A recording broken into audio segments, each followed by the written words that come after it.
Hello friends, NCERT science class 9 की इस video में आपका स्वागत है। इस वीडियो में हम साइंस की चैप्टर 9 का स्टडी करेंगे। हमारा आज का चैप्टर है बल तथा गति के नियम, यानी force and laws of motion. इस वीडियो में हम बल तथा गति के नियम की बारीक स्टडी करेंगे। तो आइए वीडियो को शुरू करते हैं। सबसे पहले हमें समझना होगा बल क्या होता है। What is a force? अगर हम परिभाषा की बात करें तो हम लिख सकते हैं कि खींचने, धकेलने या ठोकर लगाने की क्रिया को बल कहते हैं। जब हम किसी वस्तु को खींचते हैं या धकेलते हैं या उस पर ठोकर लगाते हैं तो इस क्रिया को हम कह सकते हैं कि हमने बल लगाया। अब हम इमेजिन करते हैं कि एक सरफेस है और इस सरफेस पर एक ब्लॉक को रखा गया है। अब जब इस ब्लॉक को हम खींचने की कोशिश करते हैं तो हम कह सकते हैं कि हमने ब्लॉक पर बल लगाया। ठीक ऐसे ही जब हम इस ब्लॉक को खींचने के बजाय धकेलने की कोशिश करते हैं तो हम कह सकते हैं कि हमने ब्लॉक पर बल लगाया। ठीक इसी तरह जब हम इस ब्लॉक को किसी दूसरे ब्लॉक के जरिए ठोकर लगाते हैं तो ठोकर लगाने के कारण इस वस्तु पर बल लगता है। तो यानी हम कह सकते हैं कि खींचने, ढकेलने या ठोकर लगाने की क्रिया को बल कहते हैं। क्लियर? फिजिक्स की स्टडी के दौरान हमारे सामने दो तरह के बल आते हैं। एक को कहते हैं संतुलित बल और दूसरा को कहते हैं असंतुलित बल, यानी balanced force and unbalanced force. अब हमें समझना है कि कैसे बल को हम संतुलित बल कहेंगे और कैसे बल को असंतुलित बल। यानी जब किसी वस्तु पर एक से अधिक बल लगे और उन सभी बलों का कुल मान जो है शून्य हो तो वैसे बल को हम संतुलित बल कहेंगे। अब हम इसको समझ लेते हैं एनिमेशन के जरिए। इमेजिन करते हैं हॉरिजॉन्टल सरफेस है जिस पर एक ब्लॉक को रखा गया है। अब इस ब्लॉक पर हम दो फोर्स लगाते हैं, दो बल लगाते हैं जिसका मैग्नीट्यूड जो है ये इक्वल है लेकिन डायरेक्शन अपोजिट है। यानी दोनों बल आप देख सकते हैं कि उसकी जो डायरेक्शन है वह डायरेक्शन अपोजिट साइड में है, लेकिन दोनों की जो मान है, जो मैग्नीट्यूड जो है वह बराबर है। तो ऐसे में हम कह सकते हैं कि जो ब्लॉक है उस पर नेट बल जो लग रहा है वह शून्य बल लग रहा है। यानी ऐसे बल समूह को हम संतुलित बल कहेंगे। ठीक इसी प्रकार हम असंतुलित बल को भी समझ लेते हैं। असंतुलित बल क्या है? जब किसी वस्तु पर एक से अधिक बल लगे और उन सभी बलों का कुल योग शून्य न हो तो वैसे बल समूह को हम असंतुलित बल कहेंगे। अब हम इमेजिन करते हैं कि इस ब्लॉक पर दो फोर्स लगाया जा रहा है और दोनों फोर्स का डायरेक्शन जो है अपोजिट है, लेकिन एक फोर्स का जो वैल्यू है वह कम है और दूसरे फोर्स का जो वैल्यू है वह अधिक है। तो निश्चित तौर पर आप कह सकते हैं कि ब्लॉक पर जो है नेट बल कुछ लगेगा, कहे कि एक साइड का बल जो है वह अधिक है और एक साइड का बल कम है। तो यानी इस तरह के बल समूह जिसका कुल योग शून्य न हो तो वैसे बल समूह को हम असंतुलित बल कहेंगे। हमारा अगला टॉपिक है न्यूटन के गति के नियम, यानी Newton's laws of motion. Actually होता क्या है कि कोई भी बॉडी जब मूव करती है, गति करती है, तो कुछ खास रूल्स का फॉलो करती है। और हमारे महान वैज्ञानिक न्यूटन ने इन्हीं गति के नियमों का खोज किया, इसीलिए उनके सम्मान के लिए इन नियमों को कहा जाता है न्यूटन्स लॉज ऑफ मोशन, यानी न्यूटन के गति के नियम। तो न्यूटन ने तीन तरह के गति के नियम दिए। प्रथम नियम, द्वितीय नियम और तृतीय गति नियम। अब हम आगे देखेंगे कि प्रथम नियम क्या है, द्वितीय नियम क्या है और तृतीय नियम क्या है। गति का प्रथम नियम यानी first law of motion. Newton के गति के पहले नियम के अनुसार हम कह सकते हैं प्रत्येक वस्तु अपनी स्थिर अवस्था या सरल रेखा में एक समान गति की अवस्था में बनी रहती है जब तक कि उस पर कोई बाहरी बल कार्यरत ना हो। सिंपल सा बात है कि ये जो नियम है ये नियम बस इतना ही बताती है कि कोई वस्तु है, अगर वह वस्तु स्थिर अवस्था में है, रेस्ट में है, तो वह रेस्ट में ही रहेगी और तब तक रेस्ट में रहेगी जब तक उस पर कोई बाहरी बल न लगाया जाए। ठीक इसी प्रकार अगर कोई वस्तु एक समान गति से एक सरल रेखा में गति कर रही है तो यह वस्तु उस रेखा में तब तक गति करती रहेगी, ये रुकेगी नहीं जब तक कि उस पर कोई बाहरी बल न लगाया जाए। यानी गति का प्रथम नियम बताती है कि वस्तु अगर स्थिर में है तो स्थिर में रहेगी, गति में है तो गति में रहेगी, जब तक कि उस पर कोई बाहरी बल न लगाया जाए। गति के प्रथम नियम को हम इस प्रकार भी समझ सकते हैं। सभी वस्तुएं अपनी स्थिर अवस्था या सरल रेखा में एक समान गति की अवस्था में परिवर्तन का विरोध करती हैं। यानी इसको हम ऐसे भी समझ सकते हैं कि कोई भी वस्तु है जो अगर स्थिर अवस्था में है तो उसमें परिवर्तन जो होने वाली है उसका विरोध करती है, या फिर अगर सरल रेखा में एक समान रूप से वह गति करती है तो इसमें भी जो अवस्था परिवर्तन होने वाली होती है तो उसका भी विरोध करती है। यानी गति का प्रथम नियम जो है ये बताती है कि रेस्ट में है तो रेस्ट में ही रहेगी, गति में है तो गति में ही रहेगी, ये किसी भी प्रकार की परिवर्तन का विरोध करती है। वस्तु के विरामावस्था में रहने या समान वेग से गतिशील रहने की प्रवृत्ति को जड़त्व कहते हैं। यानी हमने अब तक क्या देखा कि कोई भी वस्तु जो है वह अगर विराम में है तो विराम में ही रहना चाहेगी और गति में है तो गति में ही रहना चाहेगी। तो वस्तु का यह गुण, जिस गुण के कारण वह अपनी अवस्था में कायम रहना चाहता है, तो इसी गुण को वस्तु का जड़त्व कहते हैं। और यही कारण है कि गति के प्रथम नियम को हम जड़त्व का नियम भी कहते हैं। अक्सर ये क्वेश्चन एग्जाम में पूछा जाता है कि गति के कौन से नियम को जड़त्व का नियम कहा जाता है, तो गति के प्रथम नियम को ही हम जड़त्व का नियम भी कहते हैं। हम अपने डेली लाइफ में गति के प्रथम नियम को अनुभव कर सकते हैं। पहला है कि गतिशील बस का अचानक रुक जाने से उसमें सवार व्यक्ति का आगे की ओर झुक जाना।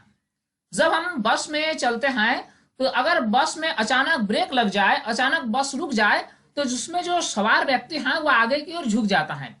तो ये जो है ये क्यों होता है? ये गति के प्रथम नियम के अनुसार ही होता है। हम इमेजिन करते हैं कि जब बस गति में रहती है तो उस टाइम उसमें सवार जो व्यक्ति है वह भी गति में रहती है, लेकिन अचानक ब्रेक लगने के कारण बस क्या होती है, बस रुक जाती है, लेकिन उसमें सवार व्यक्ति का क्या टेंडेंसी रहता है ना, गति में रहना। तो ये उसकी जो इनर्शिया है, उसकी जो जड़त्व है, वो जड़त्व के कारण वह गति में रहना चाहती है, और इसी जड़त्व के कारण व्यक्ति जो है वह आगे की ओर झुक जाती है। फिर किसी प्रकार दूसरा अनुभव भी हम देख सकते हैं। बस के अचानक चल पड़ने से उसमें सवार व्यक्ति का पीछे की ओर झुक जाना। जब बस में कोई एक व्यक्ति खड़ा है और ये बस जो है अचानक अगर चलना शुरू कर दे तो क्या होता है, उसमें सवार व्यक्ति जो है वह पीछे की ओर झुक जाता है। कारण क्या है कि जब बस खड़ी रहती है तो उस टाइम बस और उसमें सवार व्यक्ति दोनों रेस्ट में होती हैं, विराम में होती हैं, और जब बस अचानक चलना शुरू कर देती है तो उसमें सवार व्यक्ति का जड़त्व जो है वह विराम का जड़त्व होता है, यानी वह रेस्ट में रहना चाहती है, और इसी विराम के जड़त्व के कारण व्यक्ति पीछे की ओर झुक जाती है। फिर किसी प्रकार दूसरा अनुभव भी हम देख सकते हैं। पेड़ की शाखा को तीव्रता से हिलाने पर कुछ पत्तियों का झड़ जाना। जब हम पेड़ पर चढ़ते हैं और किसी पेड़ की एक शाखा को जोर से हिलाते हैं तो उसकी कुछ पत्तियां जो है वो झड़ जाती हैं। ऐसा क्यों होता है कि जब शाखा रेस्ट में होती है तो पत्ती भी रेस्ट में होती है, और जब शाखा को हम तीव्रता से हिलाते हैं तो शाखा में एक प्रकार की गति आ जाती है, लेकिन उसमें जो पत्ती है वह रेस्ट में रहना चाहती है, और इसी सिलसिले में जो कमजोर पत्ती होती हैं, जो कमजोरी से जुड़ी हुई रहती हैं शाखा के साथ, वे सभी पत्तियां झड़ जाती है। हमारा अगला टॉपिक है जड़त्व तथा द्रव्यमान, यानी इनर्शिया एंड मास। क्योंकि जड़त्व तथा द्रव्यमान ये जो शब्द हैं ये गति के प्रथम नियम से ही संबंधित हैं। ताइए अब हम समझते हैं कि जड़त्व और द्रव्यमान में क्या संबंध है। जड़त्व क्या है ना, जड़त्व किसी वस्तु का वह गुण है जिस गुण के कारण वह अपनी स्थिति को कायम रखना चाहती है। अगर वह रेस्ट में है तो रेस्ट में रहना चाहती है, गति में है तो गति में रहना चाहती है, जब तक कि उस पर कोई बाहरी बल न लगाया जाए। अब द्रव्यमान क्या है न, किसी वस्तु में मौजूद वास्तविक मात्रा को ही हम द्रव्यमान कहते हैं। अब जड़त्व और द्रव्यमान को हम इस डायग्राम के द्वारा समझते हैं। हम इमेजिन करते हैं कि एक हॉरिजॉन्टल सरफेस है और उसमें दो ब्लॉक रखा गया है। एक है 2 kg का और दूसरा ब्लॉक जो है वह है 50 केजी का। अब हम दोनों ब्लॉक पर एक बल लगाते हैं, तो हम क्या देखते हैं कि जो हल्का वस्तु है यानी 2 किलोग्राम वाली वस्तु ये बल लगाने के कारण गति में आ जाती है, लेकिन जो हेवी वस्तु है जिसकी द्रव्यमान 50 किलो है, तो ये वस्तु जो है बल लगाने के बावजूद भी आगे नहीं बढ़ती है। ऐसा क्यों? क्योंकि जिसकी द्रव्यमान कम है उसकी जड़त्व भी कम है, और जिसकी द्रव्यमान अधिक है उसकी जड़त्व भी अधिक है। तो निसंदेह 50 किलोग्राम वाली वस्तु जो है इसकी जड़त्व भी अधिक होगी, और इसीलिए इसकी जो टेंडेंसी है अपनी स्थिति को कायम रखने की यानी रेस्ट में रहने की जो टेंडेंसी है वह अधिक है। यही कारण है कि छोटी बल लगाने के कारण ये 50 किलोग्राम वाली वस्तु आगे नहीं बढ़ती है, जबकि 2 किलोग्राम वाली वस्तु आगे बढ़ जाती है। घुमा फिराकर हम कह सकते हैं किसी वस्तु का जड़त्व उसका वह प्राकृतिक गुण है जो उसकी विराम या गति की अवस्था में परिवर्तन का विरोध करती है। किसी वस्तु का जड़त्व क्या है?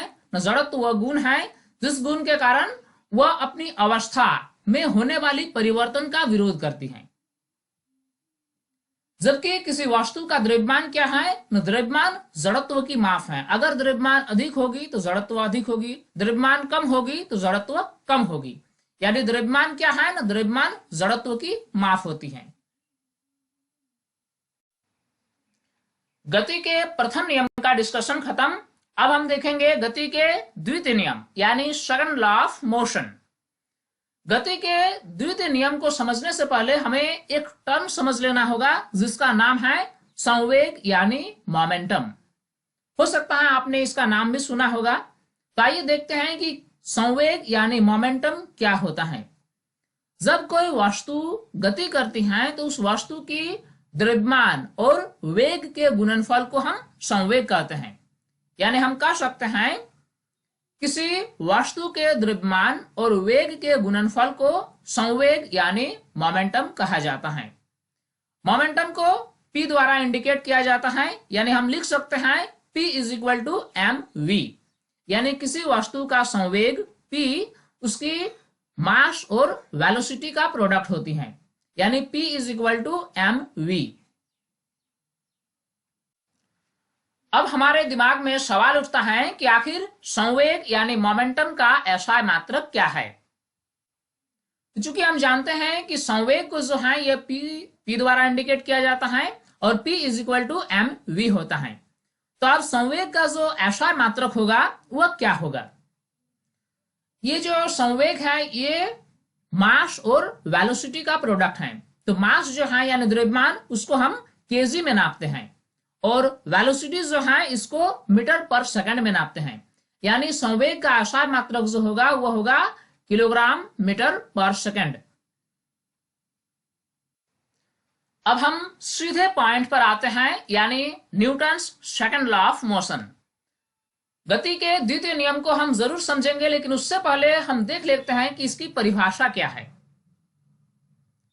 किसी वस्तु के संवेग में परिवर्तन की दर उस पर लगने वाले असंतुलित बल की दिशा में बल के समानुपातिक होती है। यह है न्यूटन के गति के द्वितीय नियम की व्याख्या।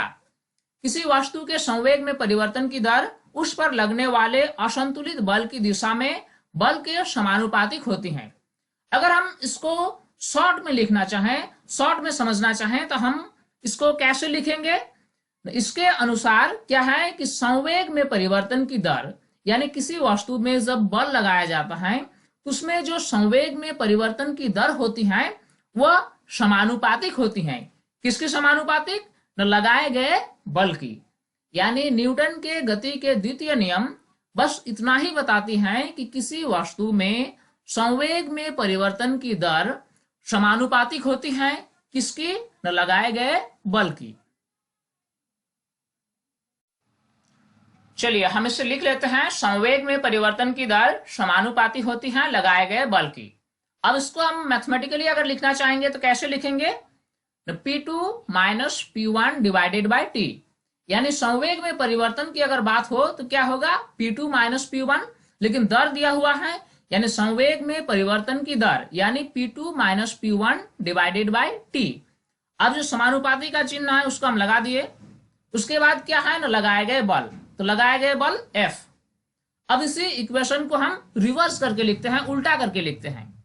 तो उल्टा करके लिखेंगे तो इसको इस प्रकार लिखा जाएगा, F जो है ये समानुपाती होती है P2 minus P1 divided by T। अब चूंकि P2 जो है ये अंतिम संवेग है और P1 जो है ये प्रारंभिक संवेग है, तब P2 और P1 का मान जो है हम यहाँ पर पुट कर देते हैं।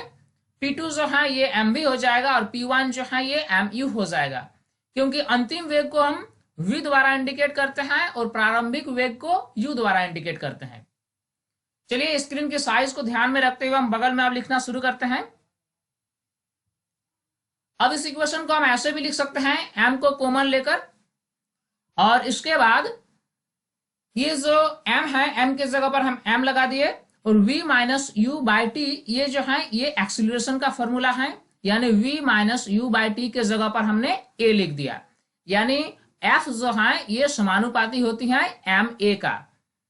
अब ये जब कभी भी हम ये समानुपाती का चिन्ह को बराबर में बदलेंगे तो क्या होता है, एक कांस्टेंट लगता है, यानी f इज इक्वल टू के एम ए। के क्या है न, के एक कांस्टेंट है, नियतांक है। ये कब लगता है न, जब कभी भी समानुपाती का चिन्ह को हम बराबर के चिन्ह में बदलकर लिखते हैं। अब यहाँ पर k का मान जो होता है वह 1 होता है, चूंकि k का मान 1 होता है इसीलिए f इज इक्वल टू क्या होगा न, f is equal to M A. तो ये है हमारा फाइनल इक्वेशन, यानी Newton second law of motion का जो फाइनल इक्वेशन है वह ये है कि F is equal to M A, यानी बल जो है ये बल द्रव्यमान और त्वरण के गुणनफल को कहते हैं। फाइनली हम न्यूटन के गति के द्वितीय नियम के अनुसार क्या लिख सकते हैं न, F is equal to M A, यानी बल इज इक्वल टू द्रव्यमान गुना त्वरण। अब जब किसी वस्तु का द्रव्यमान m 1 किलोग्राम हो और उसमें त्वरण 1 मीटर प्रति सेकंड स्क्वायर हो, तो F का मान क्या होगा न, F का मान भी 1 होगा, यानी F is equal to 1 kilogram metre per second square. तो ये जो है kilogram metre per second square ये बल का SI मात्रक है, और इसी को हम न्यूटन भी कह सकते हैं, यानी 1 kilogram metre per second square is equal to 1 newton. यानी अगर कहा जाए कि बल का SI मात्रक क्या है न, बल का SI मात्रक है न्यूटन, और ये न्यूटन को हम kilogram metre per second square भी लिख सकते हैं। यानी गति के द्वितीय नियम के अनुसार हमें क्या मालूम होता है, ये बताती है कि आखिर बल क्या है, एक न्यूटन बल क्या है। तो अगर आपसे पूछा जाए कि एक न्यूटन बल कितने बल को कहेंगे, तो एक न्यूटन बल उस बल को कहेंगे जो किसी 1 किलोग्राम की वस्तु में 1 मीटर प्रति सेकंड स्क्वायर की त्वरण उत्पन्न कर दे। और ये न्यूटन को जो है शॉर्ट में हम कैपिटल N द्वारा सूचित करते हैं। हमारा अगला टॉपिक है गति का तृतीय नियम, यानी थर्ड लॉ ऑफ मोशन। सबसे पहले हम समझते हैं कि गति का तृतीय नियम क्या कहता है। हम इमेजिन करते हैं कि एक दीवार है और इस दीवार पर आप एक बल लगा रहे हैं। तो जब आप इस दीवार पर बल लगा रहे हैं तो इसमें क्या परिघटना हो रही है इसको हमें देखना है। सबसे पहली बात कि जब आप इस दीवार पर बल लगा रहे हैं तो एक बल कार्य करता है जिसे क्रिया का बल कहा जाता है, और ये वह बल है जो आपके द्वारा दीवार पर लगाया जाता है। ठीक इसी के विपरीत एक बल ये भी होता है जिससे प्रतिक्रिया का बल कहा जाता है, और ये वह बल है जो दीवार आपके हाथ पर लगाता है। यानी जब कभी भी किसी वस्तु पर बल लगाया जाता है तो उसमें साथ साथ 2 बल कार्य करता है। पहला ये कि जो आप लगा रहे हैं वस्तु पर, और दूसरा वो वस्तु जो आप पर लगा रहा है। तो आपके द्वारा लगाया गया बल को क्रिया का बल कहा जाता है, और वस्तु पर या दीवार द्वारा लगाया गया बल को प्रतिक्रिया का बल कहा जाता है। तो गति के तृतीय नियम ये बताती हैं कि क्रिया का बल और प्रतिक्रिया का बल आपस में बराबर होती है, उसकी जो परिमाण होती है परिमाण बराबर होती है, लेकिन दिशा अपोजिट होती है, विपरीत दिशा होती है। यानी गति के तृतीय नियम सीधा साधा यही बात बताती है कि जब कभी भी किसी वस्तु पर बल लगाया जाए तो एक क्रिया का बल होता है और एक प्रतिक्रिया का बल होता है, और ये दोनों बलों का परिमाण आपस में एक दूसरे के बराबर होती हैं, लेकिन दिशा भिन्न भिन्न यानी विपरीत दिशा में लगती है। तो ये है गति का तृतीय नियम। तृतीय गति नियम की परिभाषा। अगर हमें तृतीय गति नियम को लिखना हो तो हम कैसे लिखेंगे? किसी भी क्रिया के लिए ठीक उसके समान किंतु विपरीत दिशा में प्रतिक्रिया होती है। जब कभी भी हम किसी वस्तु पर बल लगाते हैं तो उस बल को क्रिया का बल कहा जाता है, और ये क्रिया का बल ठीक उसके बराबर होता है जो वह वस्तु हम पर लगाए, यानी प्रतिक्रिया का बल। तो क्रिया का बल और प्रतिक्रिया का बल आपस में बराबर होती हैं, लेकिन दोनों की दिशा एक दूसरे के विपरीत होती है। हम अपने डेली लाइफ में गति के तृतीय नियम के बहुत सारे अनुभव देख सकते हैं। उनमें दो अनुभव का हम डिस्कशन करेंगे यहाँ। पहला यह है कि बंदूक से गोली छोड़ने पर बंदूक का पीछे की ओर प्रतिक्षेपण। एक्चुअली होता क्या है कि जब एक बंदूकधारी गोली छोड़ती है तो उसमें क्या होता है कि बंदूक का पीछे की ओर प्रतिक्षेपण होता है, यानी एक झटका का अनुभव होता है। तो ये क्यों होता है कि जब गोली छोड़ी जाती है तो बंदूक जो है गोली पर आगे की ओर एक बल लगाती है, और इसी बल के कारण गोली जो है आगे की ओर बढ़ती है। तो ठीक इसके अपोजिट यानी गति के तृतीय नियम के अनुसार गोली जो है ये भी बंदूक पर कुछ बल लगाती है जो पीछे की दिशा में होती है, जिससे हम बंदूक का प्रतिक्षेपण करते हैं। तो यहाँ पर क्रिया और प्रतिक्रिया का बल बराबर होता है। क्योंकि होता क्या है कि जो गोली है उसकी द्रव्यमान बहुत कम होती है और बंदूक की द्रव्यमान बहुत अधिक होती है, इसीलिए बंदूक का जो वेग होता है पीछे की ओर ये कम होता है, जबकि गोली का वेग जो होती है आगे की ओर वह अधिक होती है। तो ये जो एग्जाम्पल है ये थर्ड लॉ ऑफ मोशन का एक एग्जाम्पल है। उसी प्रकार अगला एग्जाम्पल हम देख सकते हैं, नाविक के आगे की ओर कूदने की स्थिति में नाव का पीछे की ओर गति करना। एक्चुअली होता क्या है कि जो नाविक होती हैं जो नाव चलाते हैं, तो जब ये आगे की ओर कूदते हैं तो क्या होता है कि ये नाव को पीछे की ओर बल लगाते हैं, और जब तक ये पैर से पीछे की ओर बल नहीं लगाएंगे तब तक ये आगे की ओर कूद नहीं पाएंगे।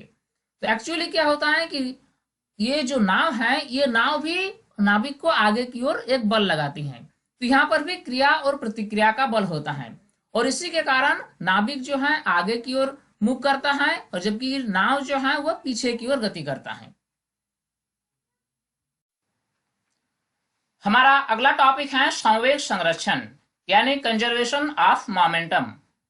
क्योंकि हम जानते हैं कि किसी वस्तु का संवेग जो होता है इसे p द्वारा इंडिकेट किया जाता है, और ये द्रव्यमान और वेग के गुणनफल को कहते हैं, यानी p = mv।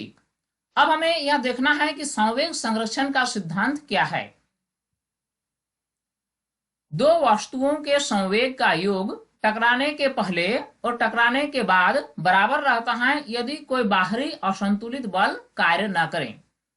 जब दो वस्तु आपस में टकराती हैं तो टकराने से पहले दोनों वस्तुओं के कुल संवेग और टकराने के बाद दोनों वस्तुओं के कुल संवेग आपस में बराबर होंगे, जब तक कि उस पर कोई बाहरी असंतुलित बल कार्य न करे। यानी अगर बाहर से कोई बल न लगाया जाए, सिर्फ टक्कर का बल ही हो, तो ऐसी स्थिति में टकराने से पहले और टकराने के बाद दोनों स्थिति में कुल संवेग जो होगा वह बराबर होगा। बस इसी सिद्धांत को संवेग संरक्षण का सिद्धांत कहा जाता है। इससे हम ऐसे भी कह सकते हैं, दो वस्तुओं का कुल संवेग टकराने की प्रक्रिया में संरक्षित रहता है, यानी टक्कर के पहले का कुल संवेग = टक्कर के बाद का कुल संवेग। तो फ्रेंड्स, ये वीडियो उम्मीद करता हूं आपके लिए काफी हेल्पफुल होंगी, और ऐसे ही मजेदार वीडियोस के लिए आप हमारे YouTube चैनल साइंस प्लेटफॉर्म को सब्सक्राइब कर लें, और जाते वक्त इस वीडियो को लाइक करना ना भूलें। Thank you.